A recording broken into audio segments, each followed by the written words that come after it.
Stacy Corwin, everyone.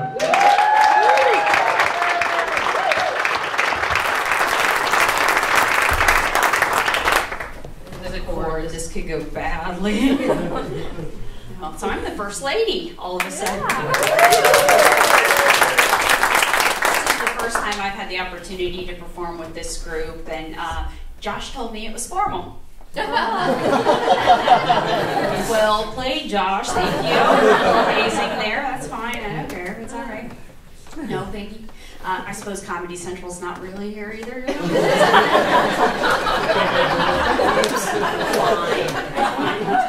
So this was a church. You can't tell. I mean, I'm confused and everything, but it's okay. But if you listen really closely, I think you could still hear the screams of children being dragged out the back by mom to meet Jesus. You know? I've been there, draggy and dragger both. But I'm quite comfortable in church. I was raised in church. I was born on a Friday, and I was in church on Sunday. That is true. I had to be there. I was signed up to greet that day. They started us early, believe me. And my dad just raised us that faith and church was a priority. It was very important. We did not miss church, especially for things like sleepovers or sporting events or major surgery. You know, Dad was like, "Oh, you're sick. You're sick. Okay, well, I'm going to take you to the doctor, the great physician. Get ready." We did not miss church. Faith was a priority. I probably should mention that I was raised in a devout Amish household. So we had the Jewish communion, and I was raised Amish. Okay, well, actually, we just didn't have cable, but it's pretty much the same thing. My parents were never quick to embrace technology like debit cards or the internet or that horseless carriage thing. Dad will call me from time to time when he needs something looked up or something ordered online. I'll order it, have it sent to him. He sends me a check to reimburse me. And it's actually a pretty good gig. I charge him 40%. He called me last week. He was so excited. He had found on the Today Show that morning, he had seen the perfect Christmas gift for my mother. You see, my mother collects pop-up books and lighthouses, and they had featured, wait for this, a pop-up book about lighthouses. Yeah, Dad, it's perfect. Now, he had written down the web address. You had to order it online, so he said, "You got a pen? You ready?" Yeah, okay. So he starts, W,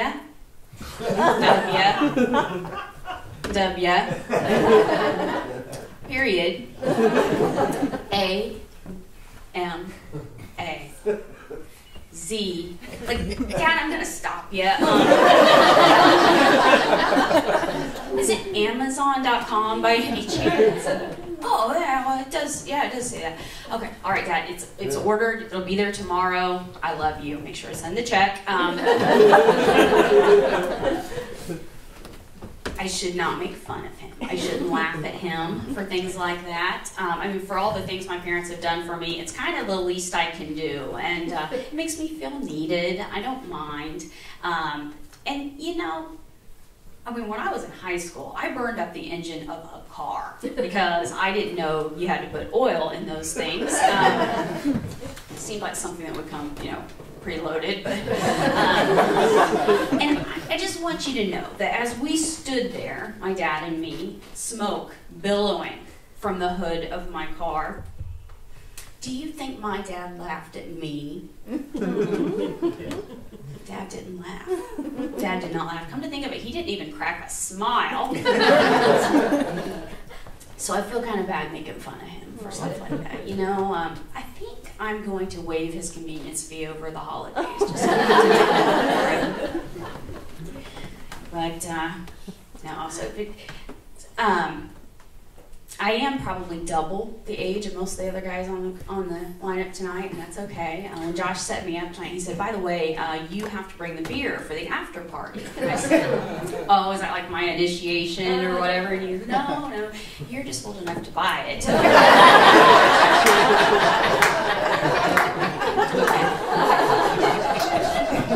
Good to add contributing to the delinquency of minors to my resume. I've actually been married longer than some of these guys have been alive. I've been married going on 24 years now to David.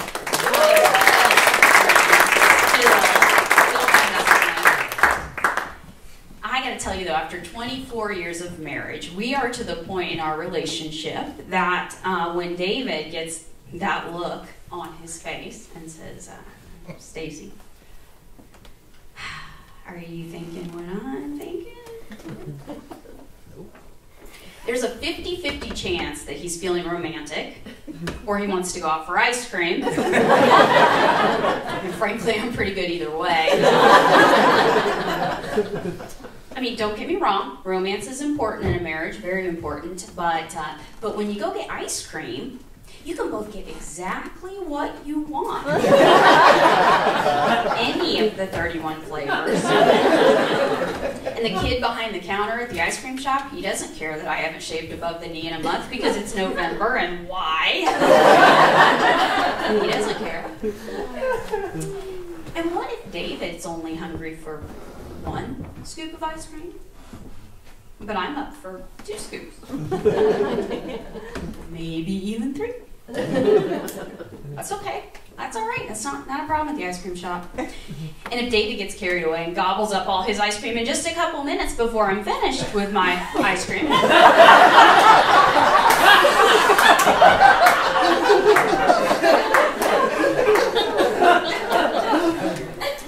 I don't have to stop eating my ice cream just because it's done. I get to finish my ice cream. I love it. Of course, either way, I get chocolate syrup and whipped cream, so win-win.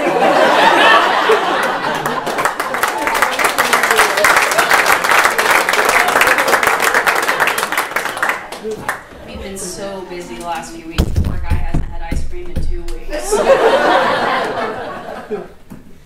We also have 1 child. She's, well, actually not a child anymore. She'll be 21 next month, and her name's Morgan, by the way, and some of these guys went to school with her.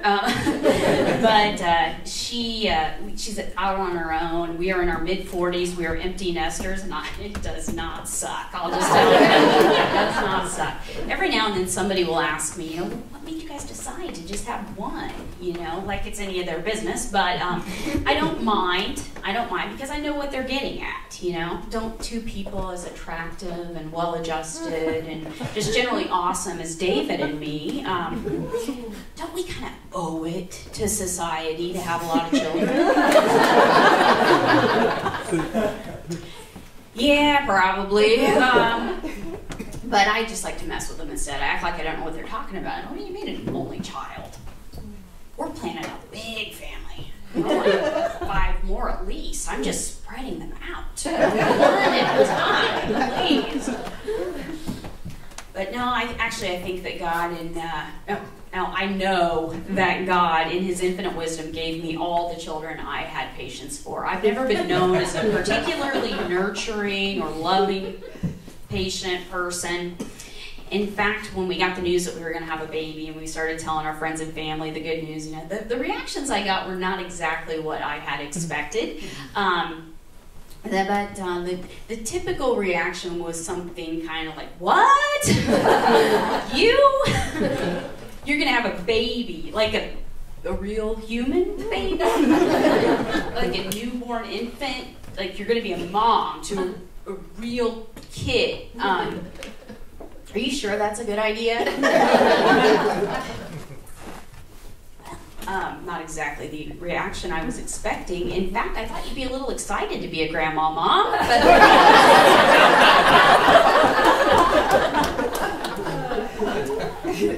Plus, I had a really rough pregnancy. I was sick the whole time, ended up on bed rest. I had an emergency C-section. She was 5 weeks early, so she spent a few days in the NICU. I was a hot mess at that point.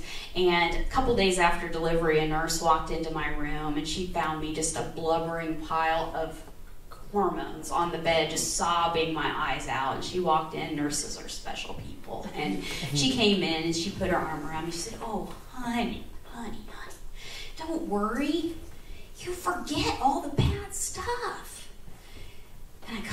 composure, and I said, yeah, I know. Everybody keeps telling me that you forget all the bad stuff.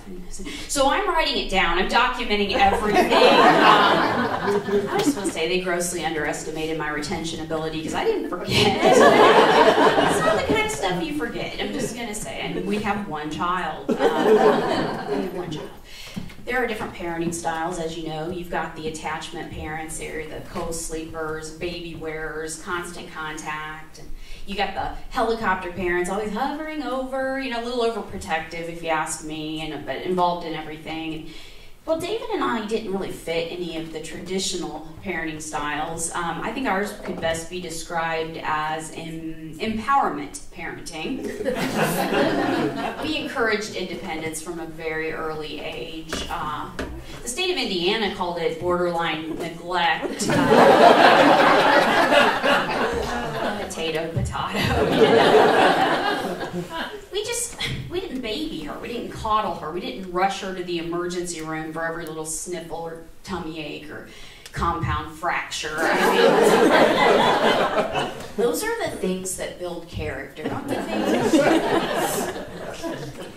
So the real reason we just have the one child, you know how they say you get progressively more relaxed with each kid?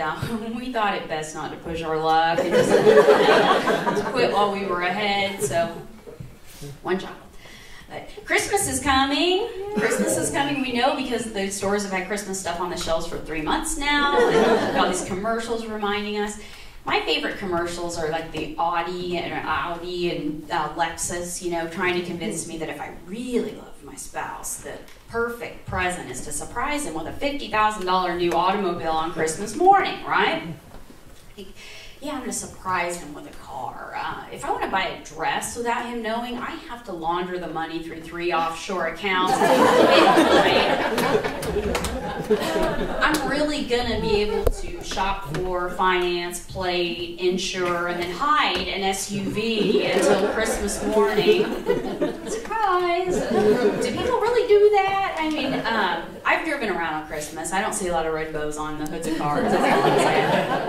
And the spouse on the commercials is always like, oh, honey, I love you so much. I mean, if my husband pulled that on me, I'd be like, dude, we set a $20 limit. Thanks for making me feel like a jerk. Enjoy your freaking beard oil.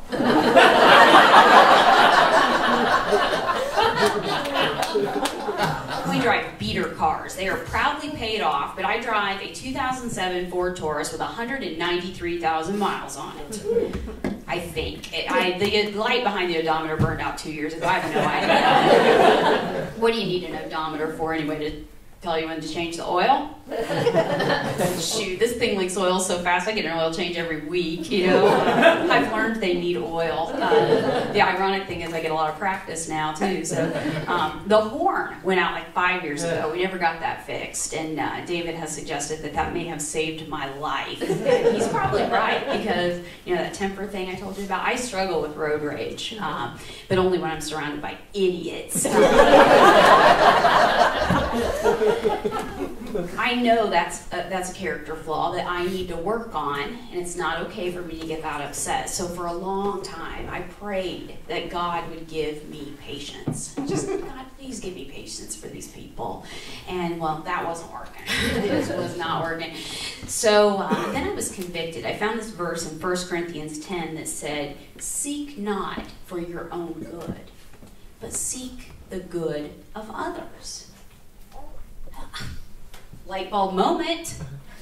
I had been selfish. I had been self-centered. So I repented, and I quit praying for God to give patience to me. And I started praying that He would make the other drivers smarter, better drivers, to help them get their freaking heads out of their butts. In Jesus' name, amen. Pretty sure that's what Jesus would do. I want to be like Jesus. So when you get that number of miles, that old of a car, you have to think, is it worth fixing stuff like that? Do you fix that odometer light? Do you investigate that oil leak? Do you fill the gas tank all the way? But it gets me from point A to point B, and I'm going to drive it till it drops dead. It was kind of eye-opening earlier this year, though. I was behind a truck, and it flung a rock on my windshield. It started as a little ding, and then it cracked all the way across. But he had a sign on his truck that said, "Not responsible for any damage," so, you know, what are you going to do? But our insurance covers windshield, so I turned it in. I got a call from our agent. He said, "Mrs. Corwin, I'm looking at your claim here and for your windshield on the Taurus, and just calling to let you know we've decided to call it totaled."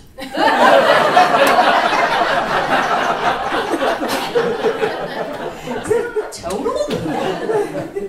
For a cracked windshield? And he said, "Yeah, you're gonna get a check for $15.71, and we'll call it closed, and you can keep the car even.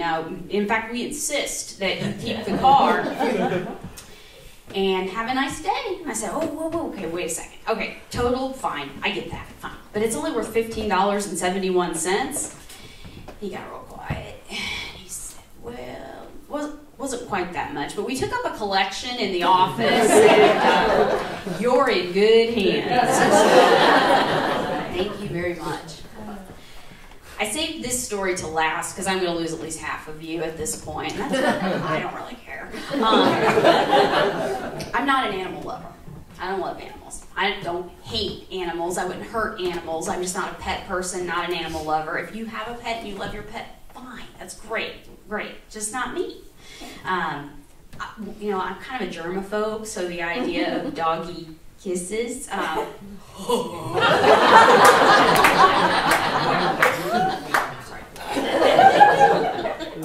I've seen what else they lick. Did you know that some dogs eat their own poop? I wouldn't let my husband kiss me if I caught him doing that. So no thank you. I don't need something to clean up after. I don't want vet bills. I don't want to deal with boarding. I don't want to have to watch where I step in my own backyard. I'm just not a pet person, okay? But I worked with a guy a few years ago who had a pet albino corn snake in his office named Pedro. And Pedro, most of the staff was kind of scared of Pedro, but I didn't really mind. You know, if I had to have a pet, a snake would be the way to go. No fur. You leave them in this aquarium. You can completely ignore them for days on end. They only have to eat like once every week or two. I'm like, well, shoot, that's just like parenting. I don't do that.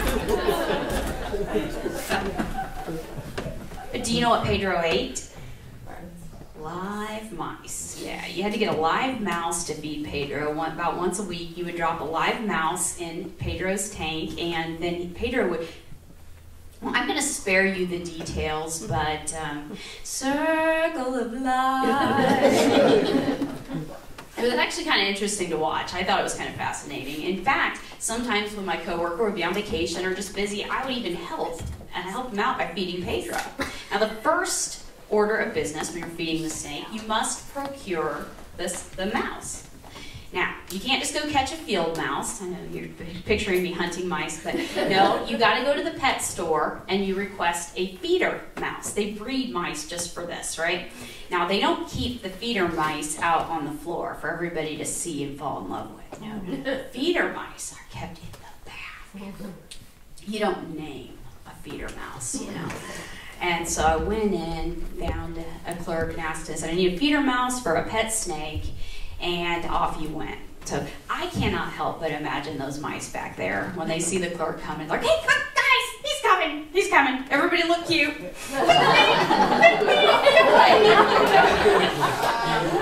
Is today the day I get adopted and go to my forever home? Yeah, kind of. Let's just say that for one of you lucky mice, today is the day you will fulfill your life's mission, you know.